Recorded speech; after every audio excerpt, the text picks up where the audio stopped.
All right, Lone Star Gunners, welcome to the podcast. This is Lone Star Gun Talk, the official podcast of Lone Star Gun Rights, and I am your humble host, as always, Derek Wills. Thank you so much for joining us this evening.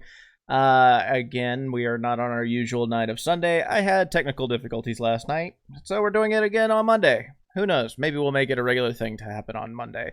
Go ahead and chime on in comments where you are watching from. Tonight, we got a special guest with us. Jerah Hutchens is truly a great woman. She really is. She was brought to my attention. Let me go ahead and transition to you. So she was brought to my attention by my wife. Jerah is actually, you know what? Jerah, go ahead and tell everybody who you are, what you do, and yeah, just kind of go from there. Well, I think your wife uh, found out about me because I've been doing some online learning for people with their firearms. We have to adapt and overcome, when we're in situations like we're in right now with COVID-19.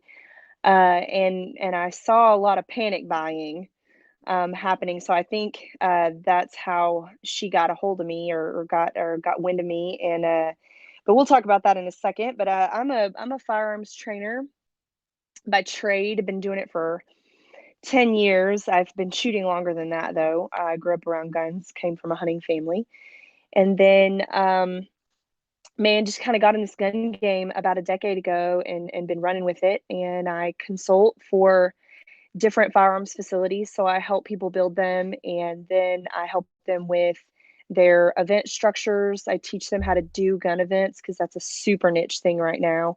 But it's a really great way to get people into your facility to kind of turn them on to the sport of shooting. So you connect people through events and through networking and things like that, and then you pair it with firearms, and that gets them in it. They're having fun with it, and then you can kind of sell them on training. I also write training programs for firearms facilities. So Texas Gun Experience, and if you want to go on their website or find them on social media, their website is texasgunexperience.com. And then you can find them on Facebook and Instagram at Texas Gun Experience. This is my fourth range to help out with in the last 8 or so years. And it's been super fun. We just opened last November, and we've just been busy and kicking it ever since. And we've got a really cool demographic. We're in Grapevine, Texas, but we service Hurst, Euless, Bedford, Southlake, Trophy Club, Colleyville, all those areas too. So we're a busy facility, and we've got a great staff. I teach there too. I do a lot of their introductory classes in Texas License to Carry, and I focus a lot on women and youth. I think that's a very underserved market. So I also have a training company called Clearing the Chamber, and I that is my personal training company where I focus on women, especially in moms. So I started that in 2018, and it's been roaring ever since. And I do some clearing the chamber stuff with Texas Gun Experience. But when I'm at TGE, I'm teaching for TGE. Um, and I have a nonprofit called WADE, which is the Women's Awareness and Defense Endeavor. And I raise money to teach single moms and low income women defense and firearms. They need it. And they need it more than probably anyone that I can think of. And that was one of the reasons why I wanted to start it. And I got a pretty cool story when it comes to Wade that I'd like to kind of share with you really quick, that kind of inspired Wade. I had a lady. I'm in a bunch of moms groups on Facebook, and they talk about a lot of stuff in moms groups. They talk about a lot of trivial, ridiculous, retarded stuff in moms groups, if I'm honest with you. Okay. But one thing that moms groups are really good at doing is coming together when there's a need. And that's just something moms are really good at doing. And this lady popped in this moms group, and which took a lot of guts to say, because this is a big moms group. There's like 8,000 women in this group.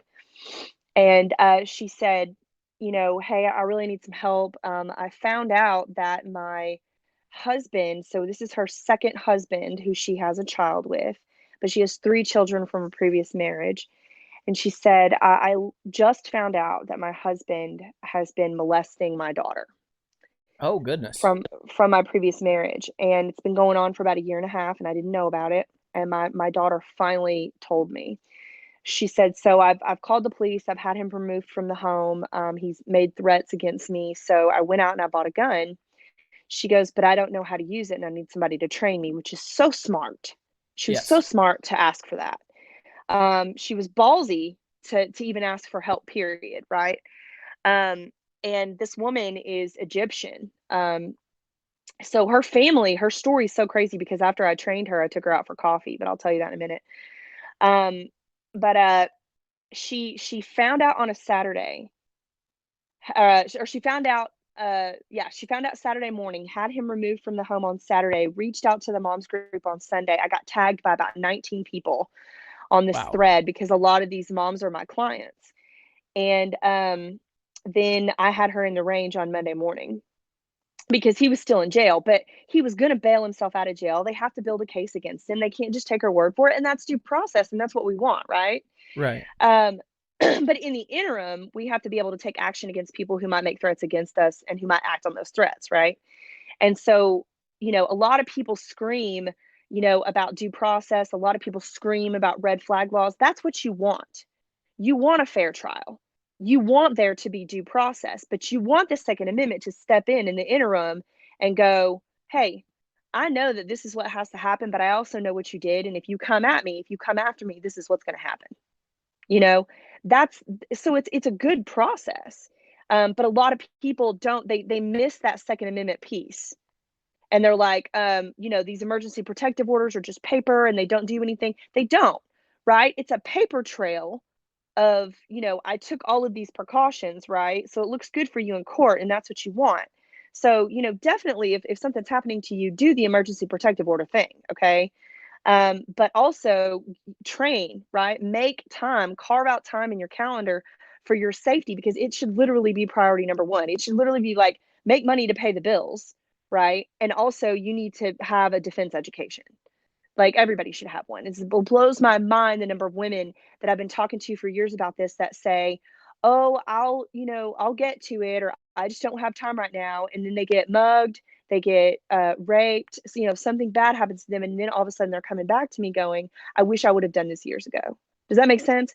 But Yeah. this chick said, I'm getting this done now, okay? And so I had her at the range on Monday morning and trained her on that gun, gave her some drills to do at home, made some videos for her that she could go back and watch and refresh herself, with some dry fire exercises at home. She bought herself a little Bursa, right? And that's another thing that the gun community does that I really hate is they poo poo on gear, Yeah. all the time. And I'm like, well, if this is what she can afford, then this is what she needs, and she shot very well with it. And she, I talked to her about because she didn't have a license to carry, so she could only have it at home, which is basically what she wanted. And so I talked to her about, safe storage of firearms around kids and things like that. And then, lo and behold, he did continue to threaten her when he got out of jail. Luckily, he didn't really act on any of those threats, but she was confident that she was now prepared to defend her kids, and that's what she needed, right? And I took her out for coffee after the training, and she was like, "Never in my life did I ever think that I would have a need for a gun. I never thought that this would ever, anything like this would ever happen to me." She goes, and I've been through a lot of stuff. She was Egyptian. Her family basically sold her to this guy who brought her to America, married her, had 3 kids with her, divorced her because he was in love with someone else. But according to their religion, he has to be married to her a certain number of years. As soon as those years were over, he divorced her and kind of left her in the dust. And then she got remarried only to find out that her husband's a scumbag that was molesting her daughter. And so I thought to myself, after this ordeal with her, I said, the Second Amendment isn't just for people who can afford it. Yeah. It's especially for people who can't, who really do have to take matters into their own hands, like her. And so I started Wade, and it's in the process of, it's getting its 501(c)(3. But I started a GoFundMe. I did one round of fundraising, literally did one post on Facebook. This is how cool the Second Amendment community is. And I did one post on Facebook and raised like $1,600, and I was able to put 4 women through the entire my entire academy for that. Wow. Because a lot of these gun ranges will work with me for discounted range fees and stuff like that. But I have to make sure that I'm making them whole. I can't just go around asking for free stuff. So I'm going to these, gun ranges, and I'm asking for, some discounted range fees and a little bit of time. And they, a lot of them will work with me. And I put these 4 women who are, low income or single mothers through this, and it changed their life. And the coolest thing ever about these 4 women is they're all minorities as well. So I put 3 African American women and an Egyptian woman through this academy, and they're ambassadors for Wade, going into the African American community, going into the Egyptian and Muslim communities, and saying, you need this education. Like, we need it more than anybody, because they've been indoctrinated and they've been, brainwashed into thinking that, guns are bad. And so that's a really cool thing. And I would love to continue to grow Wade in the future. And then I also am a brand ambassador for Alexo Athletica, which is the coolest, concealed carry activewear on the market. Amy Robbins did such a great job designing it. And then she came to me and said, hey, I need somebody that literally carries every day of their life, but is active and works out, and, and all that stuff. And that wants to test this for me. And because the market's going to be skeptical about it in the beginning.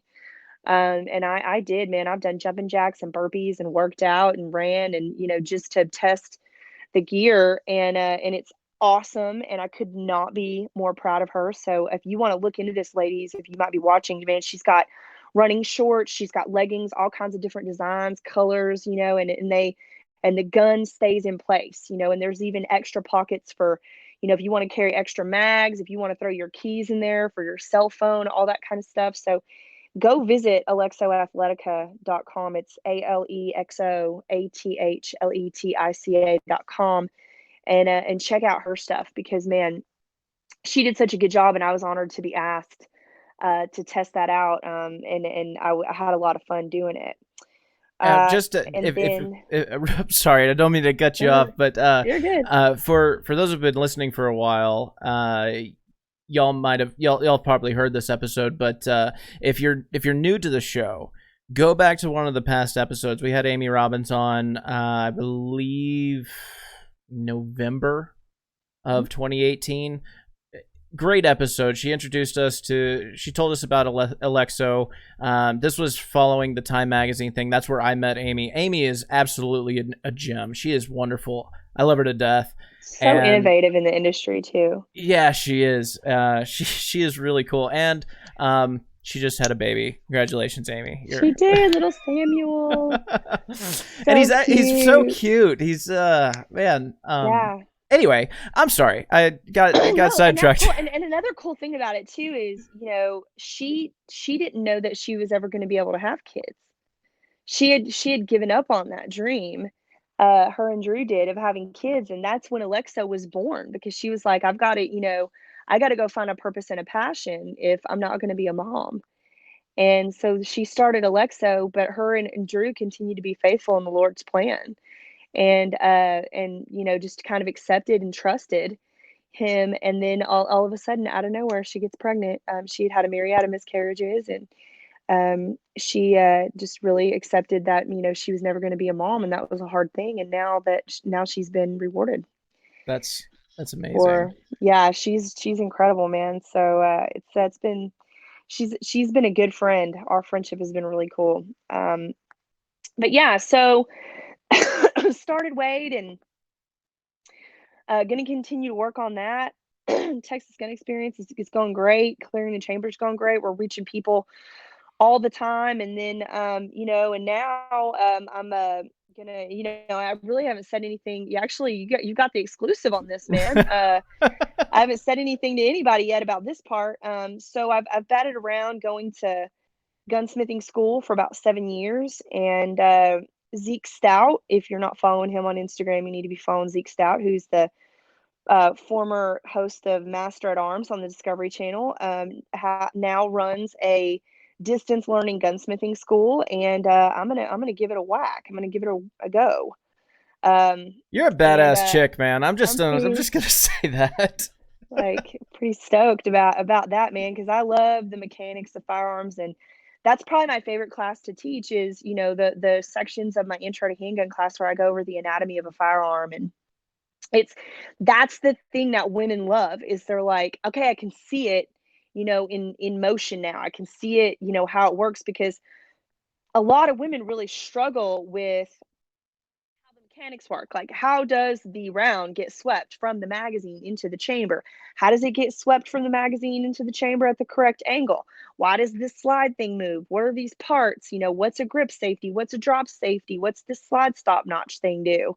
And the difference between revolvers and semi-automatics, and you really have to break it down and teach it.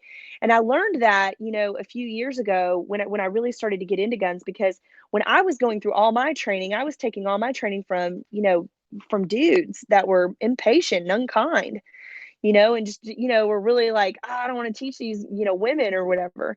And there weren't a lot of female trainers. And so when I started to get these certificates and pick up this knowledge, and I started teaching women, which is a very underserved market. Women are underserved market. The African American community is the underserved market.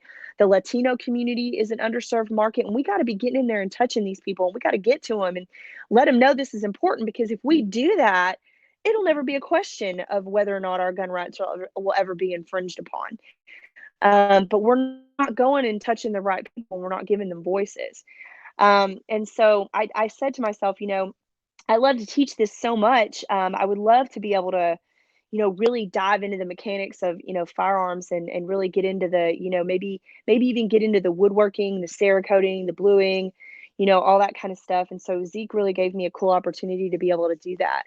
And I'm excited to get started. That's awesome, man. So all right. Now I want to ask you about what we brought you on for. You are all right. You are just all around just so cool. Like, I want to be just like you when I grow up. But my wife brought to my attention something that you're doing right now, and this shows your innovation and your ability to adapt. And that is because, I mean, we're in this craziness of like a quasi martial law lockdown, so to speak. And you are finding a way to train people while we're at home. Tell me a little bit about that. What got this idea going, and how'd you develop it? Well, I was in quarantine, like all of us are right now, and and actually, it's been kind of a welcome break for me a little bit. I took the first few days and I got a lot of stuff done, cleaned out the garage, reorganized the storage unit, all my laundry's done, books have been read, right? And then I thought, okay, now I got to get back to it. And, what's the next project? What's the next, thing to think about or innovate? And I was checking my email, and I got some messages from some people that had been followers of mine for some time, that went out and bought their first gun during this, COVID-19, situation. And they said, all right, so I got this gun. Now what? That was the question. Now what? And they were like, can you train me? And a lot of the ranges were shutting down at this point. So retail gun establishments, retail spaces were considered essential, but the range was still considered leisure until Attorney General Paxton, brought down his opinion on the situation when he was asked. And so now some of the gun ranges are opening back up, little by little. But I said, you know what, that's a good question, because and I started to think about it, and I reached out to some of my other trainer buddies, and I'm like, we got a lot of people that have panic bought their first gun, and they're actually in a lot of danger Mm-hmm. because they got this ammo, probably the wrong ammo. They probably bought 4 boxes of Full Metal Jacket, and took it home, and now they're fiddling around with this gun with their kids in the house. They don't know how to store it. They probably don't have a gun safe. And they need to know this stuff. And a crazy statistic too is, in the state of Texas, only 4% of the population has a license to carry. Mm-hmm. Now, you may or may not agree with, needing to have a license to carry on the body. And there's differing opinions of that, but I think one thing we can all agree on is the education that comes with it is vital. And so we all know gun ownership is a lot higher in Texas than license to carry ship. Yes. Okay. And so that means that only 4% of gun owners have this education. And this isn't, about, teaching you how to shoot a gun. This is talking about laws regarding safe storage around children. This is, laws that surround your ability to carry on your body, but not just that. It goes over, carrying in your car, having guns in your house. It goes over a lot of the law that you need to know. And so, Deadly force when it's allowed, when it's not. yeah, and what deadly force is, and repercussions and, what you can expect from the justice system and things like that. A lot of people don't understand that shooting someone, even in self-defense, is a crime. You have to be cleared of the crime. Okay? You have to go and justify your actions, and you have to be cleared of this by a judge or a jury of your peers. People don't get that. They say, I've shot someone in self-defense. So what? There's still due process. You still have to answer for that. You still have to explain that. Okay. And so I said, I'm going to just to test the waters, I'm going to do an Instagram live and I'm going to do a Facebook live. I'm going to advertise it. And then I'm going to do, I'm going to do introduction to handgun, because you don't necessarily have to go on the range to be introduced to your gun. Right. You can be introduced to your gun via dry fire exercises. And then the only thing you're not going to get out of a distance learning introduction to handgun is going to be, recoil management. And that's fine. But you need to get to the range obviously as soon as possible after that, so that you can understand how that all works and put it together. So I said, but we're going to have a lot of people that have panic bought these guns that don't know what they're doing and they need to get an introduction. So I did an Instagram live, and it had 106 students in it. Wow. And and all I did was I just pushed it out one time, and people started tagging people in it. Husbands started tagging wives, and wives started tagging husbands, and brothers and sisters and friends and all that. And it was an hour. We all have time to sit through something that's an hour now. We've got nothing but time. Okay. And then I did a Facebook live the next morning. So I did an evening one on Instagram, and then I did a Facebook live the next morning, and that class had 51 in it. Wow. And then the aftermath of it was, that video's been viewed, I think, a few thousand times now on both platforms, which is good. And people have shared it. And now I'm doing for a realtor contacted me and said, I want to do a 3-series class with you. I want to do it for my realtors on Tuesdays for the next 3 weeks. And then I want you to do situational awareness and non-lethal weapons the first week. I want you to do introduction to handgun the second week. And then do introduction to draw from holster and dry fire drills on the third week, which is totally doable. So we're going to do, like a Zoom meetings with that, so that people can continue to learn at home. And then once all these ranges start opening up, they can kind of put that into practice on the range with the eye and ear protection safety gear, learn about that recoil. But I'm teaching them about ammunition. I mean, a lot of these new shooters don't know the difference between, full metal jacket and hollow point, which is vitally important in domestic situations. Now, I mean, if the boogaloo goes down, we might not care, but you said the big igloo. Oh my God, we're gonna get shut down by the NSA. Oh my God. But it's been cool. And then I've seen some people follow suit, online. I've seen some other trainers that I'm friends with that follow me, and I follow them, and I've seen them follow suit. And I'm like, you guys need to start reaching people in your community. And this is a distance learning thing that we can do, and we can get it out there, and we can get people trained up that way, that we lower their risk of hurting themselves during this quarantine time. Yeah, no, that is fantastic. Training is absolutely important. Now, our organization, we don't believe that training should be mandated by the government, but we still understand the importance of it, and we highly encourage and recommend and push for people to get that training if they don't know about it. I mean, you can go to ranges around in rural areas. You can find anything from what you're talking about, basic introductory familiarization to your handgun, all the way to advanced tactical courses. And these are all great pieces of information to learn. But your point about targeting the demographics that seem to be getting left out is so super important, not just for our rights as a whole, but because the right to bear arms is a natural right for everybody. And it's not just for the old white dude. It's for women. It's for blacks. It's for Latinos and Hispanics. It's for women. It's for gay, lesbian, transgender, whatever. It's for everybody. And reaching out to those communities, I gotta applaud you. I know that you're a woman, and so this is personal to you, but reaching out, teaching 3 black women and an Egyptian woman how to defend themselves, that is so commendable. And I seriously, that is amazing. And that is what we as a gun rights community need to be doing, is we need to be reaching out to these other communities that aren't represented and getting them to join our cause as well.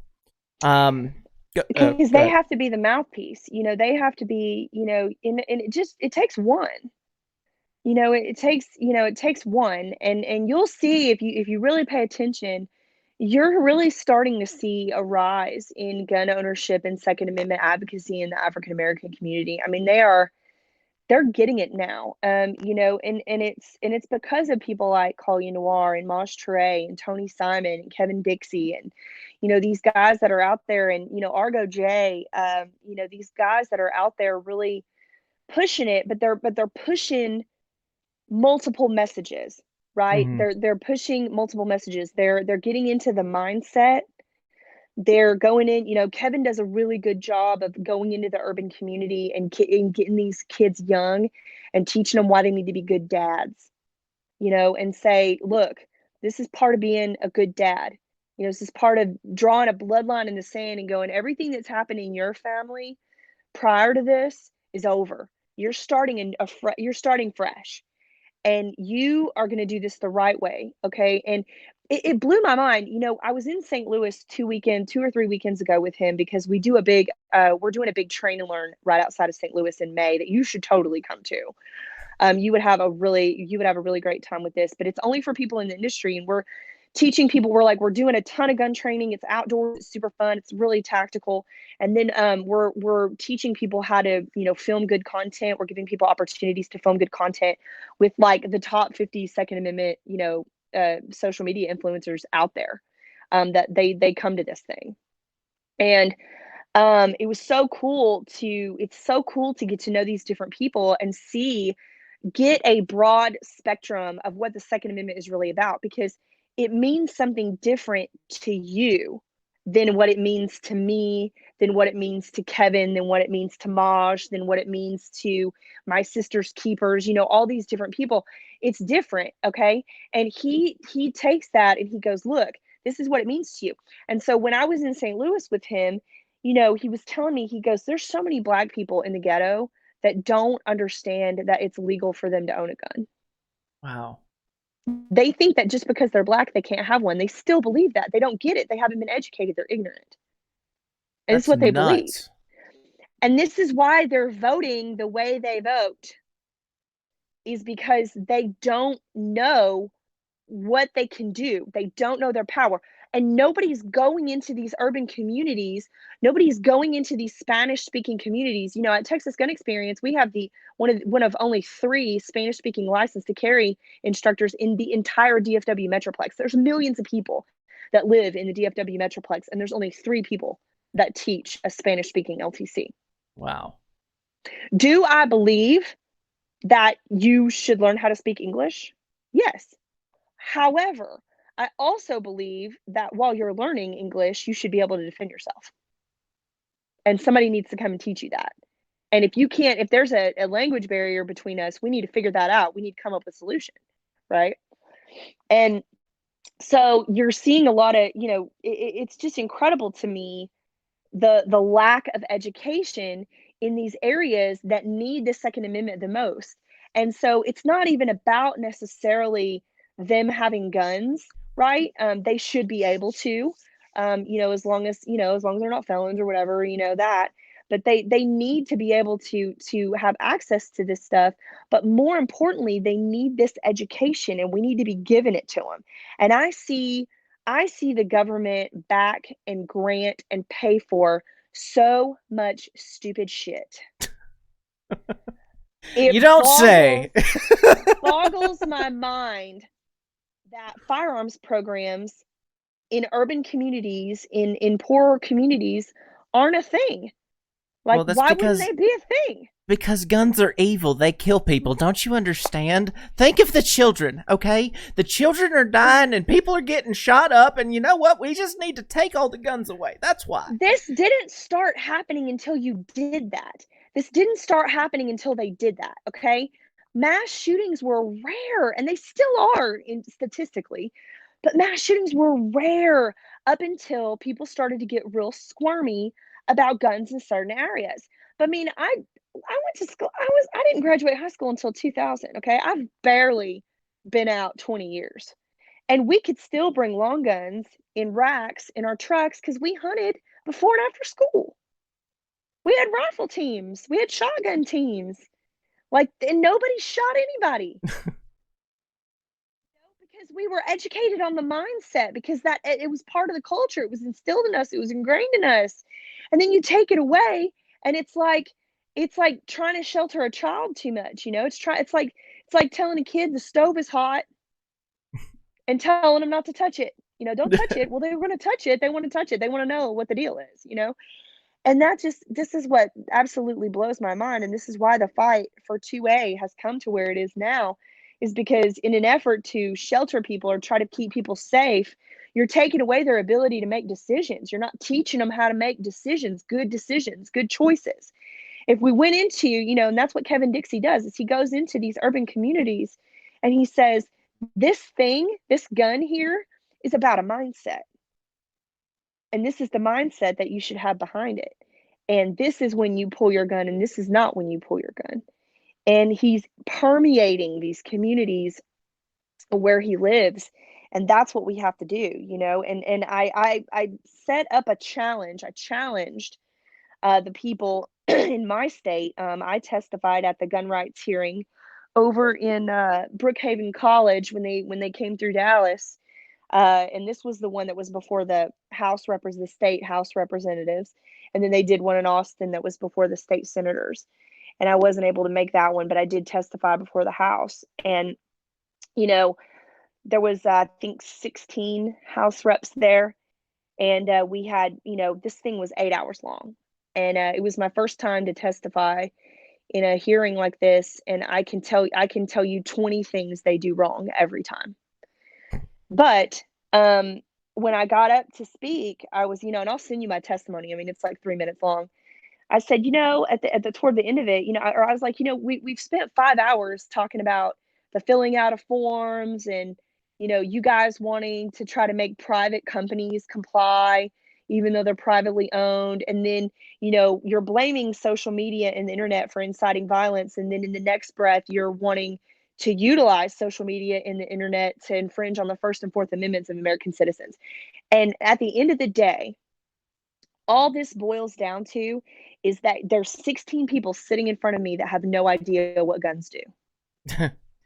You don't know. You have no idea. And so the problem would be solved. Okay. I promise you, if each and every one of you got on your platform that you have, your big platform, and you encouraged the citizens of your districts to support small businesses like gun ranges and gain for themselves a defense education, because everything that we've talked about over the last 8 hours has been complete BS, because simple physics dictates that the only people that are going to be able to purposefully respond to an active shooter situation are going to be the people who are already there.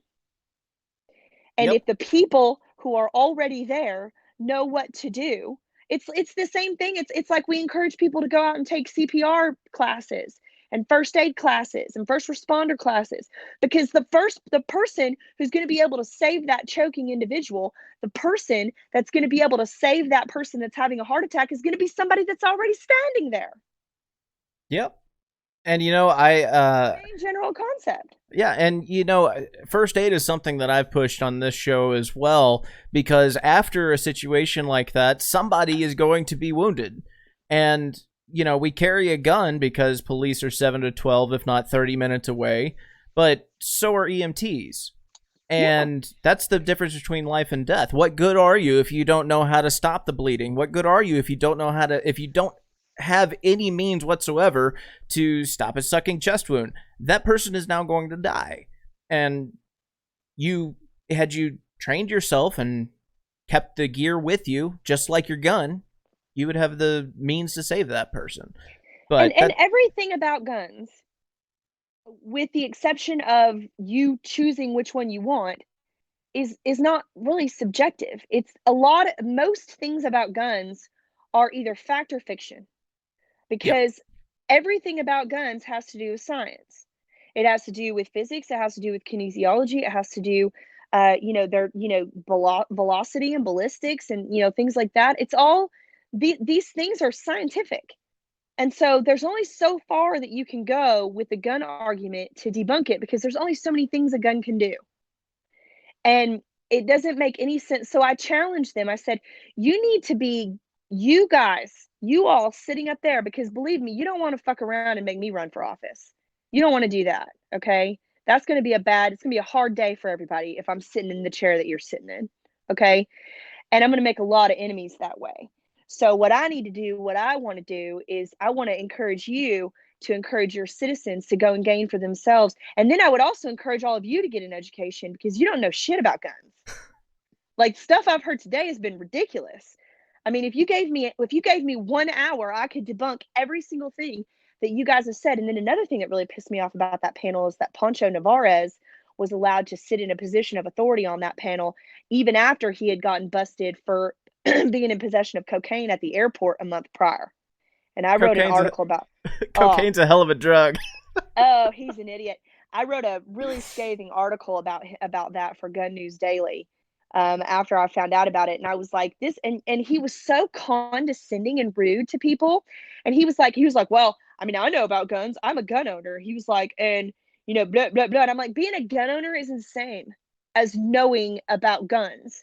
I know a lot of people who own guns that don't know anything about guns other than what they look like. Okay. So, so he and I tangled a little bit. And I'm like, if you want me to come to your office and teach you about guns, I'm happy to do that. But you got to be willing to listen, because you don't know anything. Okay. The guy that's sitting right beside me, this old dude sitting beside me, could order an M1 Garand in the mail and have it delivered to his house in the 60s. And nobody was shooting anybody. Nobody was going in and shooting up schools. Okay. So, these people they think that they have our best interests at heart, or they portray that they have our best interests at heart. But we all know that it's about controlling us. The They only want to be in a position of authority, like the guy that runs the Venezuelan country, or the guy that runs Venezuela, rather. They want to be like that. They want to be able to control people like that. in reality, the only person or entity on this planet that has your best interests at heart is you, and nobody 100%. else. Man, Jerah, you are amazing. I just want to say that. I can't stop smiling just listening to you just rant. It's amazing. I don't know what other word to use here besides amazing. Before I wrap things up, do you have anything else you want to say? Or I do. I do have one more thing I want to say. We need more women to be talking about this. We need more women to really commit to this education, and we need them to go to these kinds of hearings and talk about this in an intelligent manner. There are women that show up to these hearings, and God bless them for doing it. And I'm not poo pooing that at all, man. I think it's great. But what happens at these hearings is the same information is regurgitated over and over again. And if you want to learn how to testify, there's actually, if you go follow Rachel Malone on Facebook and Instagram, Rachel Malone. She is so cool. She will go where all these gun rights hearings are happening, and she meets with people the night before that want to learn how to testify. Her Twitter handle is where is Bullet, by the way. Rachel's awesome. And she did a session. We all met at the IHOP, okay, the night before, and we had pancakes. And she was like, "This is how you testify." And then she took me aside and said, I don't want you to write a testimony until you get there. She said, because that's one of your strengths is you can listen to what other people are saying, you know what not to say again, and then you know what to amplify. Right. And so I wrote my testimony about 7 minutes before I testified, because I listened to 5 hours worth of horse pucky, and then I was ready to go. And so I think that we need women who are committed and who are articulate, who have a passion for protecting themselves and their families. We need moms. We need single women, whether you have a story or not. I mean, I have a story, I was, I was raped when I was a teenager, and that was a big part of the reason why I got so heavily into arming myself. I had a stalker in my early 20s that tried to break in my house, which is a big reason why I like to arm myself. I had someone attempt to break into my home 3 months ago while I was home. Oh, goodness. And and he was very shocked at what he found waiting for him at the door. So I think that it's, the confidence that this education instills in women allows them to help people through chaos instead of contributing to chaos. And we especially if you're in a relationship, if you're married and you have children, there needs to be consistent messages in households when it comes to talking to kids about guns.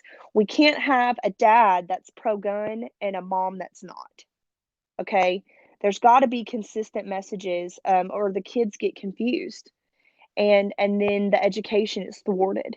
So and that's really my mission, is to get women on board and encourage them to be badass every day, because you're a target. People are looking for you. We have a human trafficking epidemic in this country right now. And if you lose your kid, 24 hours, they're in Haiti. You're never going to see them again. They're in Cambodia. They're in Iran. You're never going to see them again. Okay. And we live in a time where the moms and the women have to also step up and be warriors and protectors for these babies. And you're not going to do it by saying, "Oh, I'll get to it next week," or, "Oh, I really wish I had time for that." You have time. If you let me look at your calendar and your bank account, I can show you 9 things right now that you could push off to the side in order to start this gun education, because those things are not as important as your safety. Your safety needs to be tops on your calendar, and we need more women. Jerah, you are amazing. How can people find Clearing the Chamber? I'm on Facebook at Clearing the Chamber. That's my business page. And then I am on Instagram at Clearing the Chamber. You can also find Wade for Women, the Women's Awareness and Defense Endeavor nonprofit, on Facebook at Wade FOR Women. Also on Instagram at Wade WADE Women. Awesome. Well, Jerah, thank you so much for joining us this evening, ranting a lot about everything. This was so much fun. I had a blast.